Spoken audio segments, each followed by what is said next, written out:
Alors, bonjour les amis, nous sommes dans la deuxième partie de notre tutoriel qu'on avait fait il y a de cela plusieurs années sur la création d'un site de e-commerce. C'est vrai, j'étais absent pour plusieurs raisons, très occupé, pas de temps. Là, nous allons continuer dans la deuxième partie. Donc là, il est juste question dans la première partie pour vous de créer un site WordPress standard. Là, cette fois-ci, nous allons complètement achever le site. Donc, le site, quand vous avez créé votre site, vous allez voir ici, allez sur le site, allez sur AfriShop. Donc là, déjà, il vous faut l'adresse de votre site et l'adresse admin de votre site. C'est-à-dire, là, ça c'est l'adresse de mon site. Ça va m'envoyer sur une page d'accueil. Pour avoir l'adresse admin, vous mettez juste après l'adresse du site wp-admin. Voilà, comme c'est écrit, vous lancez, vous aurez l'accès à l'administrateur qui va vous demander un identifiant ou une adresse mail. C'est ce que vous avez utilisé tout à l'heure en installant WordPress et votre mot de passe. Alors, là, moi, je vais revenir ici sur le site. Là, nous sommes là, du côté admin. Donc, après que vous êtes connecté, vous aurez accès au côté admin. Je vais vous expliquer tout ce qu'il y a ici, tout ce qu'il y a, menu par menu, avant qu'on parte dans le vif du sujet. Déjà, je tiens à saluer les étudiants d'ISMAM de la promotion 2024-2025. Je salue également les étudiants de celle du côté de Konsamba, sans oublier autant pour moi, les étudiants de ISPL de Loum. Alors là, nous allons voir mise à jour. Mise à jour, c'est les endroits où WordPress vous notifie automatiquement de la disponibilité d'une nouvelle version. Là, quand je clique sur mise à jour, il va me dire que ma version est obsolète ou j'ai des extensions qui sont obsolètes. Là, il me dit mise à jour WordPress. Là, il y a de cela 5 minutes ou quelques minutes, il y a des versions qui sont disponibles. La dernière version est 6.8.2, disponible depuis le 13 août à 10h52. Donc, ce qui fait que je dois mettre à jour. Donc, mais attention, ne mettez pas à jour de manière vague les WordPress, vos versions. Alors là, vous avez article. Article, il y a tous les articles, ajouter un article, catégorie, étiquette. Là, nous allons voir tout à l'heure ce que c'est que les articles. Nous allons les voir que c'est plus utile pour ceux qui créent les sites d'information comme Jeune Afrique, RFI, pour les nouvelles. Les médias. Médias ici, c'est là où se trouve tout ce que vous avez sur votre site comme image. Ou si vous voulez importer des images ailleurs pour envoyer sur le site, vous allez trouver ça dans Médias. Page, comme son nom l'indique, ça permet de créer les pages de votre site. Ça, par exemple, page d'accueil, page de produits, qui sommes-nous, contactez-nous. Donc, les pages qui sont visibles sur votre site. Commentaires. Commentaires, vous allez voir que sur les sites aujourd'hui, on demande de laisser les avis, de commenter un article, de commenter une page ou de dire quelque chose. Apparence, ça c'est le top des tops. Nous allons commencer directement par apparence. Apparence, c'est le cœur de votre site, comme le nom l'indique. Apparence.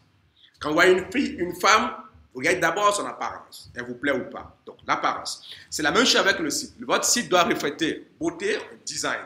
Alors, qu'est-ce qui se passe? Déjà, quand je suis sur le site, regardez un peu. Je suis sur le site ne ressemble à rien. Rien du tout. AfriShop, c'est là, ça ne ressemble à rien. Nous allons revenir ici pour aller dans le tableau de bord. Nous allons attaquer l'aspect apparence. Apparence. Alors, vous allez dans thème. Vous allez faire ajouter un thème. Par défaut, WordPress vous donne 3 thèmes standards. Vous allez faire ajouter un thème. Quand vous faites ajouter un thème, WordPress va vous présenter les thèmes selon ce que vous voulez faire.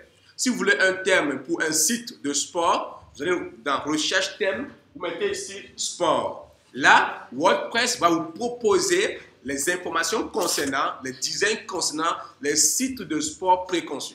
Vous voulez un thème pour un site de e-commerce, vous allez préciser. Mais nous allons utiliser un site de e-commerce. Donc, pour l'instant, nous n'allons pas directement commencer avec le thème. Il y a un problème. Une erreur imprévue s'est produite. Il pourrait avoir un problème avec WordPress ou la configuration de ce serveur. Si vous continuez à raconter le problème, alors là, ça, je suis en local. Et généralement, quand on est en local, il est difficile d'installer directement les thèmes de WordPress en ligne et d'envoyer en local. Parce que local n'autorise pas ça. Mais pas de souci, tout à l'heure, je vais vous montrer. Ça dépend. Moi, je suis sur Mac et j'ai MAMP. MAMP dérange beaucoup pour recevoir la requête externe. Il n'y a pas de souci. Je vais vous montrer comment contourner cela. Nous allons aller dans Extension pour installer l'extension qu'on appelle WooCommerce. Je suis sûr que je ne pourrais pas installer non plus ça parce que je suis en local, mais il n'y a pas de souci. Je vais voir montrer comment contourner. Je fais ajouter une extension. Quand je fais ajouter une extension, je vais patienter. Le système va m'envoyer sur la page pour pouvoir ajouter une extension. En attendant, pour gagner en temps, pendant que ajouter une extension est en train de tourner, vous allez dans Google, vous allez gagner en temps, vous allez faire télécharger WooCommerce. Vous allez faire télécharger WooCommerce.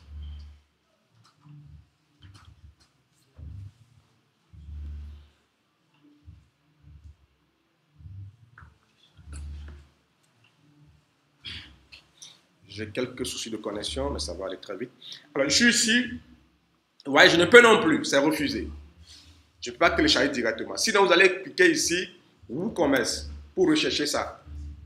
WooCommerce. Voilà, ça s'appelle WooCommerce. Donc, vous cherchez ici, vous allez trouver, mais il n'y a pas de souci. Si ça refuse, vous allez prendre le plan B. Vous allez dans Google, vous allez faire télécharger WooCommerce. Voilà ça. Voilà. Là, vous allez voir, vous allez sur l'icône de WordPress. WooCommerce extension WordPress. Cliquez sur ça.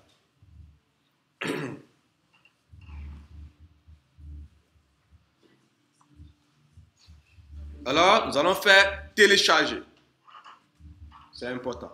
Puisqu'on ne peut pas l'installer directement, ça me dérange. Nous allons télécharger ça en externe. Et je vais vous montrer comment parvenir à l'installer si vous ne pouvez pas l'installer directement.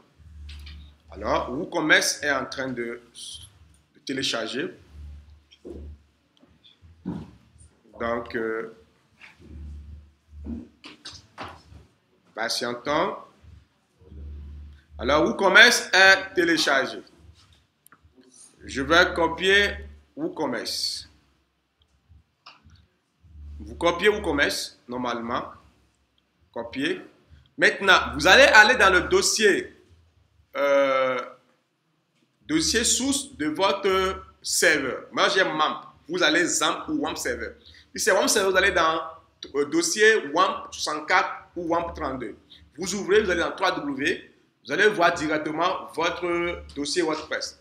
Pour les autres, nous allons aller dans ZAMP ou MAMP. Nous allons aller dans htdoc.